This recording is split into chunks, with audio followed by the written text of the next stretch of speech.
Bendito o varão que confia no Senhor e cuja esperança é o Senhor, porque ele será como a árvore plantada junto às águas, que estende as suas raízes para o ribeiro, e não receia quando vem o calor, mas a sua folha fica verde, e no ano da sequidão não se afadiga, nem deixa de dar frutos. Jeremias capítulo 17, verso 7 e verso 8. Muito bom dia para você, que Deus o abençoe nessa manhã. É uma alegria mais uma vez podermos ver o brilho do sol, despertarmos para mais um dia de atividade e termos a certeza que Deus vai estar conosco no decorrer desse dia. Estamos desafiados a cada manhã estudarmos um capítulo da Palavra de Deus e como lemos agora no livro de Jeremias, capítulo 17, verso 7 e verso 8, bendito o varão que confia no Senhor, bendito todo aquele que pela manhã se levanta e renova em manter a sua confiança no Senhor, e cuja esperança é o Senhor. É o que nós estamos fazendo a cada manhã. Estamos renovando a nossa confiança no Senhor e estamos dizendo para Ele que Ele é a nossa única esperança. Portanto, tenha certeza, o dia de hoje será um dia de bênção para mim, um dia de bênção para você também. Tenha certeza que Deus vai cumprir com a sua palavra, vai estar ao nosso lado e permitirá que nós alcancemos a vitória.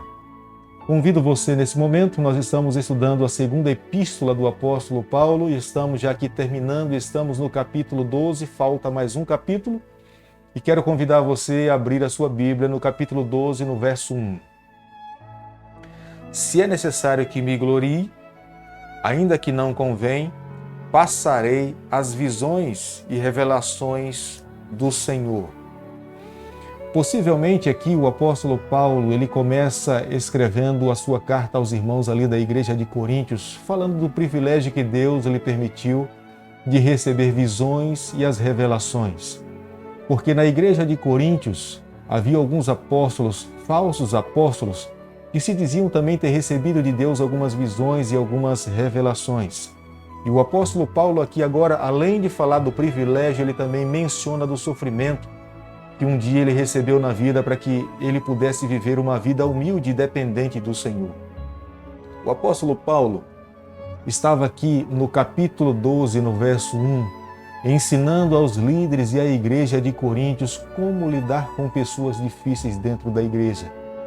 Sabemos que essa sabedoria para lidar nos momentos difíceis da vida, nós não recebemos na faculdade.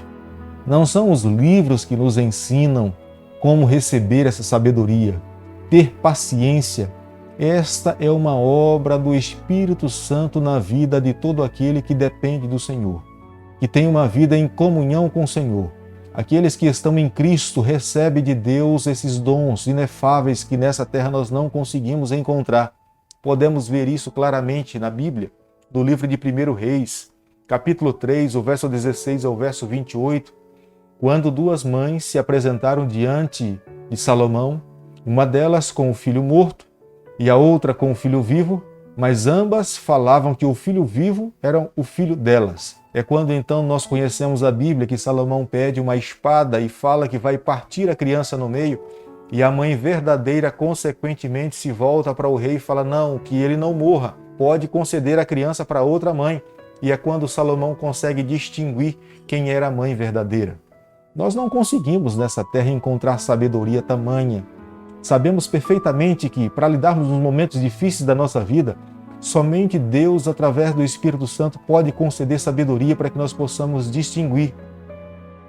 Além das visões, privilégios e sonhos que o apóstolo Paulo teve, e em alguns momentos ele pôde até ouvir e ver o próprio Jesus Cristo, e ele sabia perfeitamente que era um privilégio que Deus tinha lhe concedido para que ele pudesse ter.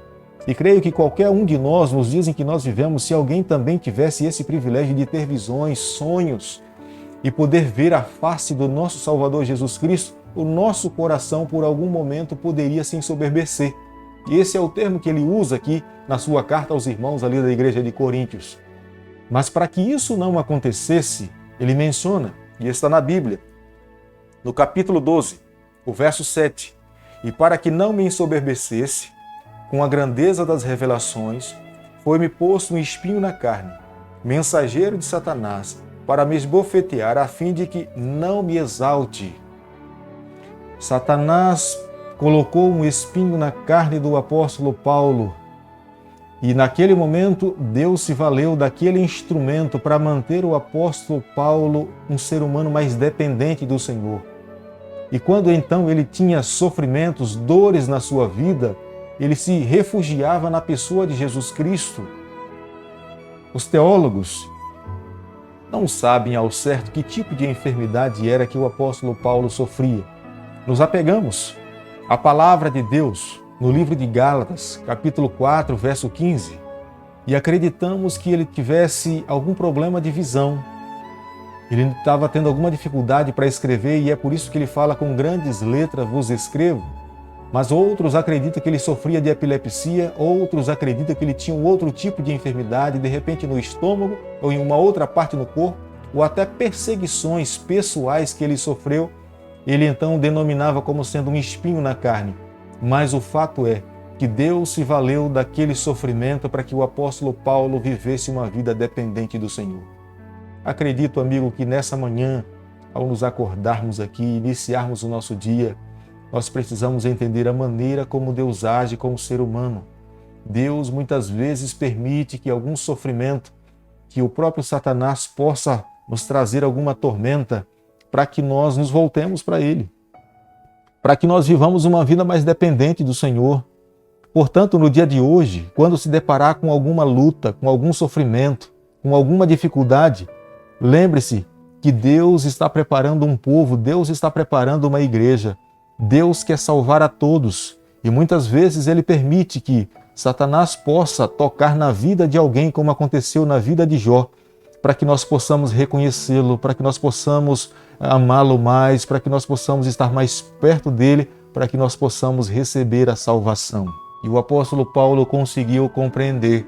Capítulo 12, verso 8.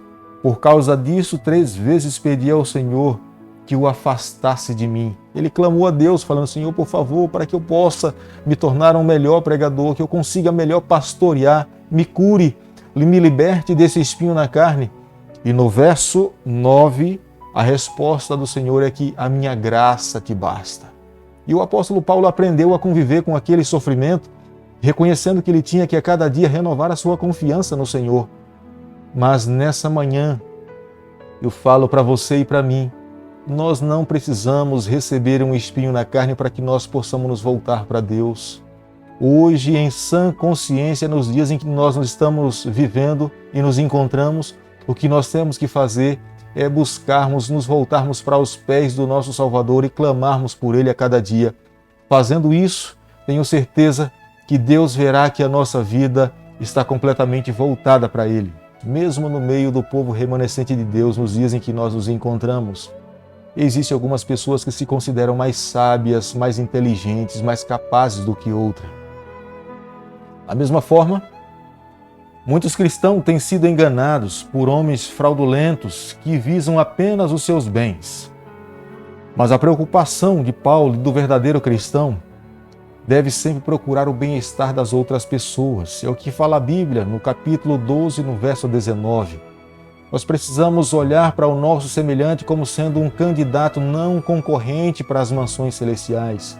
Nós precisamos ter um olhar de amor, o olhar de Jesus Cristo, um olhar de ajuda, um olhar de reconciliação, buscando ajudar aqueles que estão passando por dificuldades a encontrar o caminho da cruz e receber a salvação em Jesus Cristo.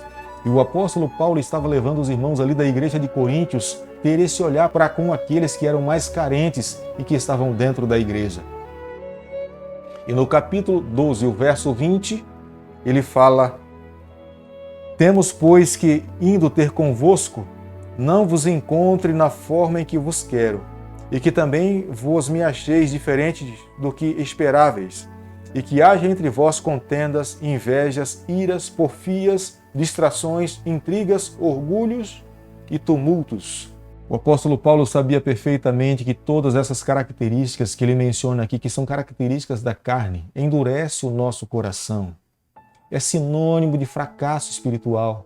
Uma igreja que vive dessa forma, dividida, com brigas, com orgulho, com dissensões, um se considerando maior do que o outro, é um corpo enfraquecido.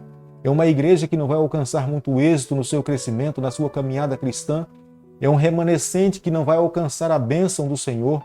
E o apóstolo Paulo aqui, como um bom pastor, como um pastor amável, de um coração dócil, disposto a levar a sua igreja a encontrar o caminho da salvação, ele traz esse conselho orientando aos irmãos para que pudessem viver dessa forma. Nessa manhã, irmão, amigo, o nosso pedido a Deus é que Ele molde o nosso coração, que Ele faça uma operação que ninguém nessa terra pode fazer, que Ele tire o nosso coração de pedra e coloque dentro um coração de carne, que nosso coração se abra para que o Espírito Santo faça morada integrante dentro dele e que no decorrer da nossa caminhada, da nossa vida, a cada dia, nós possamos renunciar o eu e permitir que Jesus Cristo e que o Espírito Santo faça morada integrante na nossa vida, que conduza o nosso ser. Se esse é o teu desejo nessa manhã, como era o desejo do apóstolo Paulo ali aos irmãos da igreja de Coríntios, se renderem ao encanto de Cristo, se voltarem para Deus e permitir que Ele pudesse conduzir a sua vida, eu convido a você também, aonde você está nesse momento, se possível, fechar os seus olhos para que nós juntos possamos orar a Deus, pedindo a bênção do Senhor sobre a nossa vida. Bondoso Deus e Pai, nos toma nas Tuas mãos nessa manhã, perdoa os nossos pecados. Faz, Senhor, uma cirurgia na nossa vida que nenhum médico nessa terra pode fazer. Coloca dentro de nós um coração de carne, tira o coração de pedra. Reina no nosso coração, é o nosso pedido e a nossa oração, e nós fazemos em nome de Jesus. Que Deus te abençoe e te guarde. Que Ele faça resplandecer o seu rosto sobre você. Que Ele tenha misericórdia de todos nós e nos conceda a sua paz em nome de Jesus. Amém.